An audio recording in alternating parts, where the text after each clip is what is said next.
चूल्हे में गई पैसों की अकड़, संदीप माहेश्वरी ने नाप डाली औकात, ऑन कर डाला 28 मिलियन वाले यूट्यूब चैनल का मोनेटाइजेशन। कहा यूट्यूब के पैसे से ही ठोकूंगा केस। एक तरफ एवरग्रीन संदीप माहेश्वरी, जिन्होंने ज्ञान देने की दुकान तो खोली लेकिन पैसे लेने से इनकार कर दिया, यानी कि यूट्यूब चैनल जो कि उन्होंने मोनेटाइज भी नहीं किया था, जबकि उनके सब्सक्राइबर 28 मिलियन से ज्यादा है। सोचिए रेवेन्यू कितना बनता, लेकिन उन्होंने सब कुछ फ्री देने के हिसाब से उसमें मोनेटाइजेशन ऑन नहीं किया था। दूसरी तरफ सब कुछ बड़ा वाले भाई साहब, बड़ा कैश फ्लो, बड़ा मनी, बड़ा ग्रोथ, बड़ा सेमिनार, बड़ा ये बड़ा वो, इनके लिए बड़ी प्रॉब्लम आ गई है। इनके प्रोजेक्ट्स अब थोड़े से सांसत में नजर आ रहे हैं, क्योंकि संदीप माहेश्वरी ने खुलकर सामने आने की बात कह दी है और लीगल लड़ाई लड़ने की बड़ी धमकी दे दी है। कहा है कि लाखों ने सही अगर हजारों लोगों ने पिटीशन डाली, एफआईआर करना शुरू किया कि उनके साथ स्कैम हुआ है, तो ये स्कैम जो है वो 500 करोड़ का स्कैम हो जाएगा। और विवेक बिंद्रा जी, जिन्होंने ये सारा कामकाज किया है, उनके ऊपर एक बहुत बड़ी लीगल कार्रवाई हो सकती है, जिसके चलते उन्हें सारा पैसा लोगों का या तो चुकाना पड़ेगा या तो फिर शायद उनको अंदर भी जाना पड़ सकता है। जी हाँ दोस्तों, समस्या यहाँ पर कहाँ है, थोड़ा ध्यान से समझिएगा। एक बंदा आता है, वो गारंटी पे गारंटी देता है, मनी बैक गारंटी। ये बड़ा जो है स्लोगन दिया गया विवेक बिंद्रा जी की तरफ से, जिसे हाईलाइट किया संदीप माहेश्वरी जी ने कि आपने ये कहा था कि पैसे वापस करो, और उसके बाद जब वो काम नहीं किया, सिस्टम जो था उनका जो उन्होंने फैलाया था, जो बिजनेस मॉडल जब काम नहीं करने लगा, उन लोगों के लिए जिन्होंने बड़ी भारी जो है फीस अदा की थी, और वो भी वो लोग थे जो 18 से 20 साल 21 साल के थे, जिनके पास जेब में 50 रुपए तक नहीं होते। तो ये इनके साथ धोखा हुआ है और इनके पैसे इन्हें वापस मिलने चाहिए। और खुद उन्होंने संदीप माहेश्वरी जी ने अपने सेमिनार के दौरान विजुअल्स दिखाए, वीडियोस दिखाए, टेस्टिमोनियल्स दिखाए, जिसमें लोग कह रहे हैं कि उनसे पैसे लिए गए और उन्हें कुछ नहीं मिला। और इसके अलावा इवन संदीप माहेश्वरी जी ने विवेक बिंद्रा के उन सेमिनार्स के क्लेम्स को जो उन्होंने वीडियो पर दिए थे, वो साफ दिखा दिया कि मनी बैक गारंटी 101%। अगर आपको फायदा नहीं हुआ, अगर हम 10 लाख कमाने लायक आपको बना नहीं पाए, तो आपको ये कोर्स बेचने का हमें कोई हक नहीं बनता, हम आपका पैसा तुरंत वापस कर देंगे। इस प्रकार के क्लेम करते हुए विवेक बिंद्रा उन वीडियोस में देखे जा रहे हैं।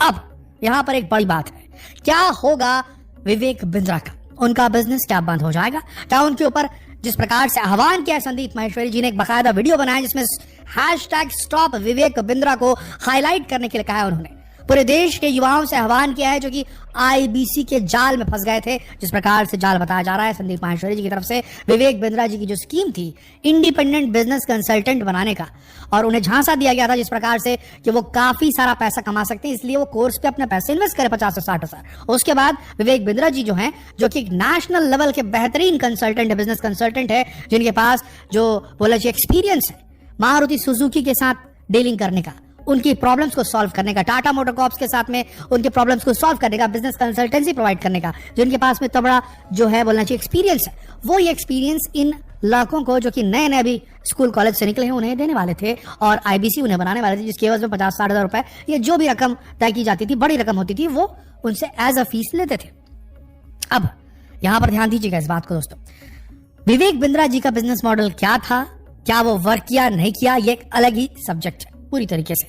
लेकिन संदीप माहेश्वरी जी का यह कहना है कि एक बहुत बड़ा स्कैम है, जो चीज डिलीवर नहीं हो रही है उस चीज को डिलीवर करेंगे 100%, ये बोल करके पैसे लिए जा रहे हैं, पर पैसे वापस नहीं किए जा रहे जब वो चीज डिलीवर नहीं हो पा रही है। तो ये कहना है संदीप माहेश्वरी जी का। अब इसे जरा मोटे तौर पर लेके चलिए दोस्तों। यहां पर संदीप माहेश्वरी जी ने कह दिया कि मैं लीगल नोटिस भेजूंगा और मैं लीगल कार्रवाई करूंगा, और इसके लिए अगर मेरे को कोर्ट कचहरी में पैसा फंसाना पड़े तो आज तक मैंने अपना यूट्यूब चैनल जो है वो मोनेटाइज नहीं किया था, अब मैं उसे मोनेटाइजेशन उसका ऑन करूंगा, 2-3 महीने जो भी रेवेन्यू आएगा वो पैसे मैं उसी पे खर्चा करूंगा। लेकिन दोस्तों यहां पर एक चीज समझनी होगी हमें, इसमें सवाल ये उठाया जा रहा है कि एक स्कैम है, पर इस स्कैम को समझने के लिए, इस स्कैम के ऊपर कार्रवाई के लिए कोई भी सेंट्रल अथॉरिटी नहीं उतरी है। जबकि आरबीआई तक आह्वान करने की बात कर रहे हैं संदीप माहेश्वरी, अभी तक कोई भी सेंट्रल अथॉरिटी नहीं उतरी है, कोई भी गवर्नमेंट बॉडी बीच में नहीं आई है जिसने कोई केस फाइल किया हो विवेक बिंद्रा के खिलाफ, नहीं हुआ ऐसा कुछ। तो देखिए जिस प्रकार से ये स्कैम है या नहीं हम नहीं कह सकते, हम इसके जानकार नहीं है, लेकिन जिस तरीके से सब कुछ चल रहा है इसमें क्या आपको ऐसा महसूस नहीं होता कि money back guarantee, completely veg food, green dot.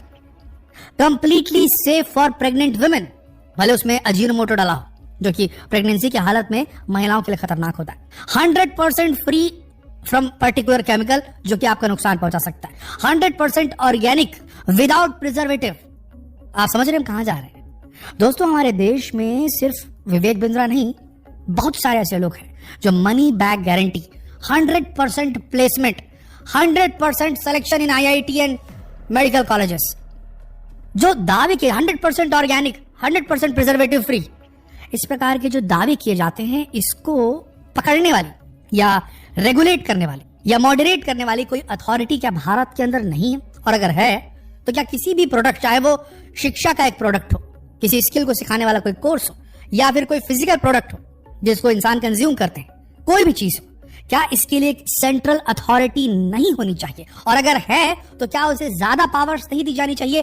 क्या एक सेंट्रल अथॉरिटी ऐसी नहीं हो सकती हमारे देश में जिस प्रकार के दावों को करने वाली कंपनीज को सीधे पहले बोले कि आप अपना प्रोडक्ट पहले हमारे यहाँ जमा कीजिए, हम चेक करेंगे कि आप जो बोल रहे हैं वो हो रहा है कि नहीं हो रहा है। आप इसका 100% जो है करके दीजिए मनी बैक गारंटी, तब हम आपको मानेंगे कि हाँ भाई आप कर सकते हैं। तो क्या कोई ऐसी सेंट्रल अथॉरिटी हमारे देश में नहीं होनी चाहिए दोस्तों, जो इस प्रकार की चीजों को मॉड्यूलेट करे? क्या ऐसा काम भारत की सरकार को नहीं करना चाहिए? क्या सबसे पहले इस प्रकार के स्कैम्स को, ये रियल बोलेंगे हम, ये सारे स्कैम है, जो बोलते हैं ऑर्गेनिक, होता नहीं है ऑर्गेनिक, जो बोलते हैं पैराबेन फ्री, जो बोलते हैं कि अजीनोमोटो फ्री, वो होता नहीं है वैसा। तो कुल मिला के देखा जाए तो एक ऐसी रेगुलेटरी बॉडी की भारत के अंदर जरूरत है जो किसी भी प्रकार के स्कैम को पनपने न दे, चाहे वो फाइनेंशियल स्कैम हो, चाहे वो हेल्थ के खिलाफ स्कैम हो जाए, चाहे और किसी प्रकार का स्कैम हो। झूठ बोलकर किसी को कुछ चिपकाने बेचने वाला जो काम है, इसको रोकने के लिए अथॉरिटी की जरूरत है। हमारे देश में प्रॉब्लम यहीं पर आ रही है, यहीं पर समस्या है। अगर इसे मॉडुलेट करने वाला कोई काम कर दिया गया तो मान के चलिए हमारे देश के अंदर से स्टैंडर्ड्स पूरी तरीके से साफ हो जाएंगे, कोई स्कैम नहीं कर पाएगा, किसी भी इंडस्ट्री में कोई भी स्कैमर नहीं आ पाएगा। जो लोग मिर्च पाउडर में ईंट का पाउडर मिला रहे हैं, जो लोग इससे ज्यादा बड़ी बड़ी मिलावटें कर रहे हैं, उनकी मिलावट खत्म हो सकती है अगर सही तरीके से जो ये मार्केटिंग करते वक्त जो स्लोगन्स दिए जाते हैं उनकी सत्यता को चेक करने वाली एक अथॉरिटी आ जाए और बिना उनके सर्टिफिकेशन के किसी भी चीज को मार्केट में आने के पहले बैन लगा दिया जाए, तो ऐसी स्थिति में ही भारत इस प्रकार के स्कैम से बच सकता है। ये समस्या सिर्फ एक विवेक बिंद्रा, संदीप माहेश्वरी की नहीं है, ये समस्या हमारे भारत की है। और इसके लिए लड़ाई जो संदीप माहेश्वरी कह रहे हैं कि हर भारतीय को लड़नी चाहिए, हर नौजवान को लड़नी चाहिए, उन IBCs के अलावा जिनके पैसे डूबे, तो इसके पीछे सिर्फ इसी प्रोडक्ट के लिए नहीं, पूरे देश में एक आंदोलन होना चाहिए जो कि फेक मार्केटिंग क्लेम करने वालों को पकड़े, किसी भी फील्ड का हो।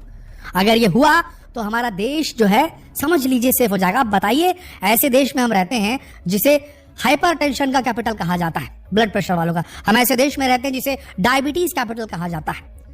ऐसे देश में अगर हम इन चीजों पे कंट्रोल नहीं करेंगे तो हमारा तो पूरा समझ लीजिए नस्लें खराब हो रही हैं। स्कैम्स का देश कहा जाता है कि हमारे देश के अंदर बहुत सारे स्कैम्स होते हैं। तो स्कैम्स को रोकने के लिए इस प्रकार के फेक जो दावे किए जाते हैं कंपनीज के द्वारा, इन्हें पकड़ने के लिए एक रेगुलेटिंग अथॉरिटी जिसकी सर्टिफिकेशन के बगैर कोई कुछ नहीं कर पाए, कोई ऐसा ना बोले कि मैंने इसकी दवा बना दी, उसकी दवा बना दी है। फेक क्लेम करने वालों को पकड़ने के लिए अथॉरिटी चाहिए और इसके लिए देश भर में आंदोलन होना चाहिए। तो सिर्फ हैशटैग स्टॉप विवेक बिंद्रा नहीं, hashtag stop fake claims by companies होना चाहिए, ये चलना चाहिए। क्या आप इस पर बिलीव करते हैं? क्या ऐसा नहीं होना चाहिए? क्या ये समस्या सिर्फ इसकी नहीं, बहुत सारे क्लेम्स की, क्लेम झूठे दावे सबसे बड़ी समस्या भारत की? क्या आप ऐसा नहीं मानते? अगर आप ऐसा मानते हैं तो अपने विचार नीचे कमेंट सेक्शन में जरूर लिखिए। जितना हो सके इस वीडियो को शेयर करें, फेसबुक पर, व्हाट्सएप पर, यूट्यूब पर। जल्द मिलते हैं आपसे अगले वीडियो में, तब तक आप सबका इस वीडियो के अंत तक बने रहने के लिए दिल से धन्यवाद।